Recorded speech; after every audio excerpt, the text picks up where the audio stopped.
કેમ છો ફ્રેન્ડ્સ, પન્નાની રસોઈમાં તમારું સ્વાગત છે। તો તમે મમ્મી છો અને બાળકોને હેલ્ધી ખાવાનું બનાવીને આપવા માગો છો તો આ રેસીપી ફક્ત ને ફક્ત તમારા માટે જ છે। તો આજે આપણે દૂધીમાંથી આ એકદમ સ્પેશિયલ વાનગી બનાવીશું જે બાળકોને બહુ જ ભાવશે।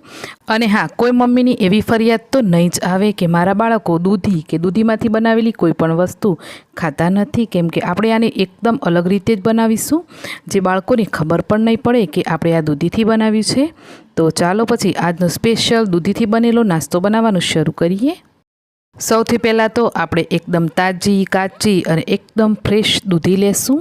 તો અહીંયા મમ્મીઓનો ટાઈમ વધારે ન જાય એના માટે મેં દૂધીને પહેલાંથી છોલીને તૈયાર કરી લીધી છે। તો દૂધી તમારે આ રીતે 250થી 300 ગ્રામ જેટલી મેં લીધી છે। તમારે જેટલો પણ નાસ્તો બનાવવો હોય એટલી દૂધી લઈ શકાય। તો હવે આપણે દૂધીને આ રીતે ગ્રેટરથી ગ્રેટ કરી લઈએ। તો અહીંયા તમારે દૂધીને ગ્રેટ કરીને જ લેવાની છે, એના લચ્છા જે બનશે એનાથી નાસ્તો બહુ જ મસ્ત બનવાનો છે।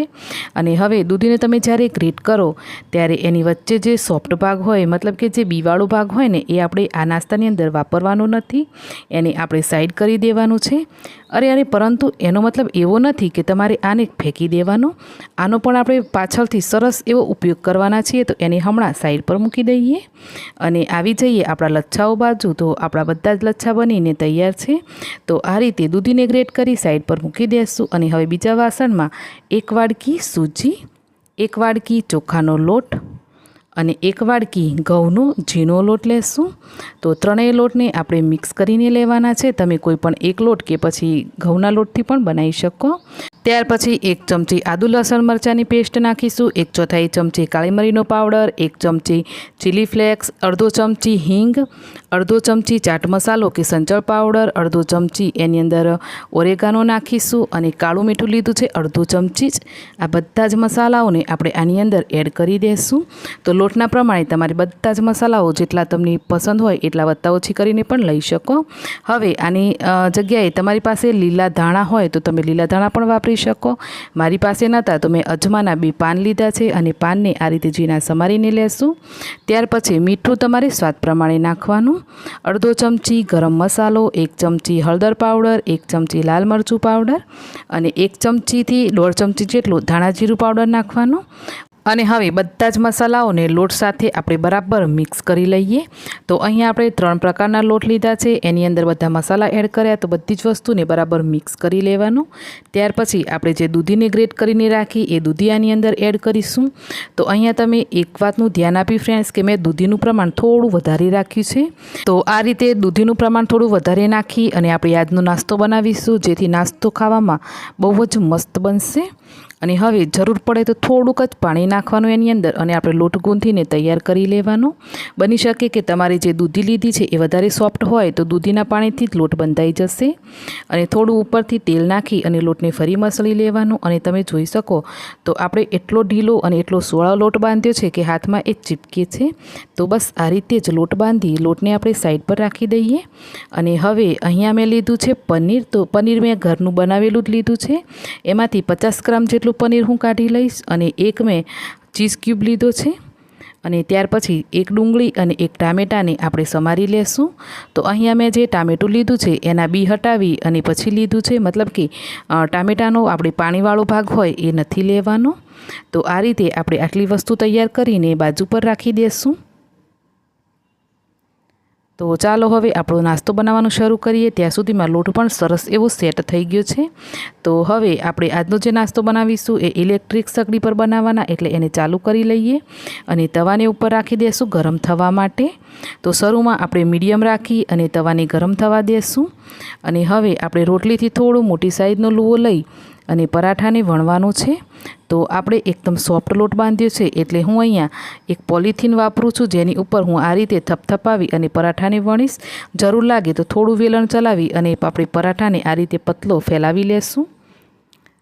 તો હવે આપણે આ રીતે પરાઠાને કાઢી અને એને શેકવા માટે રાખીશું। તો બસ આ જ રીતે આપણે આજે આ દૂધીના પરાઠા બનાવીશું પહેલાં, અને પછી આપણે કઈ રીતે બનાવવાનું એ પણ તમે જોજો, વિડીયો પૂરો જોજો એટલે તમને ખ્યાલ આવશે. તો હવે આ પરાઠાને તમારે તેલ કે ઘી કે પછી બટર જેની સાથે શેકવું હોય એની સાથે શેકી લેવાનું.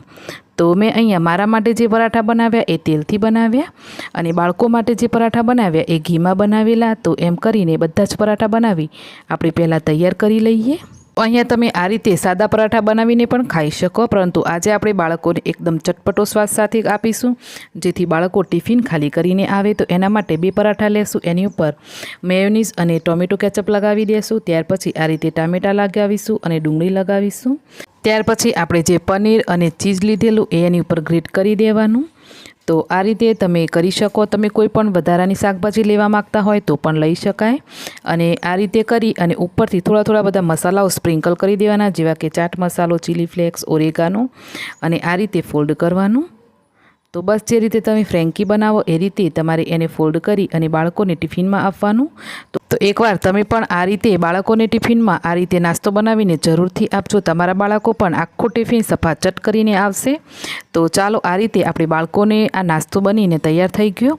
અને હા, એ જ રીતે મેં બીજા 2 બનાવીને તૈયાર કરી લીધા છે. તો આ છે આપણા મમ્મી માટે. તો બાળકોના નામ પર આપણા મમ્મીઓની પણ ખૂબ જ એશ થઈ જતી હોય છે જો આ રીતે નાસ્તો બનાવીએ તો. અરે ઊભા તો રહ્યો, હજુ જાણવું નથી કે પેલું દૂધીનું જે નીકળ્યું એનું શું કર્યું. તો દૂધીના જે વચ્ચેનો ભાગ નીકળ્યો એને મિક્સરમાં લેશું. સાથે સાથે આપણે જે ટામેટાનો વચ્ચેનો ભાગ કાઢેલો એને પણ મિક્સરમાં લઈ લેવાનું. 2 ચપટી મીઠું, 2 ચપટી કાળી મરીનો પાવડર, 2 ચપટી ચાટ મસાલો. ત્યાર પછી થોડું એવું ઠંડુ પાણી નાખી અને આ બધું આપણે પીસી લેવાનું. તો આઈસ ક્યુબ નાખશો તો વધારે પડતી મજા પડી જશે. પીસી લીધા પછી એની અંદર અડધા લીંબુનો રસ નાખીશું અને ફરીથી થોડું એવું ઠંડુ પાણી એડ કરવાનું, અને એને ગાયણીથી ચાળી લેશું. તો આપણું એકદમ રિફ્રેશિંગ અને ચટપટો ટેસ્ટ આપે એવું એકદમ સરસ હેલ્ધી આપણું જ્યુસ બનીને તૈયાર થઈ જશે. તો આ રીતે તમે પણ જો દૂધીનો થોડો ઘણો કટકો હોય એ નાખી દેતા હોય કે આ તો શું કામ લાગશે, તો આ રીતે એનો પણ જરૂરથી ઉપયોગ કરજો. તો ફ્રેન્ડ્સ, આજની તમને દૂધીની રેસીપી કેવી લાગી મને કોમેન્ટ કરી જરૂરથી જણાવજો. અને આ રહ્યો તમારા માટે કે જેણે આટલી સરસ દૂધીની રેસીપી બનાવી. તો ચાલો, હું પણ આને થોડો ચટપટ કરી જાઉં, અને તમે પણ આ જ રીતે બનાવીને જરૂરથી ટ્રાય કરજો. બાળકો તો ખાશે જ, પણ જે પણ ઘરમાં વધ્યા ઘટ્યા હશે માણસો એ પણ ખાશે અને એકદમ ખુશ થઈ જશે અને તમારી તારીફ કરતાં નહીં થાકે. તો ચાલો પછી હું તો ચાલી ખાવા માટે, મતલબ કે ખાવાનું તો મેં ચાલુ કરી દીધું છે. તમે છે ને રેસીપી ગમી હોય તો વિડીયોને લાઇક, શેર, ચેનલને જરૂર સબસ્ક્રાઈબ કરજો. આવજો.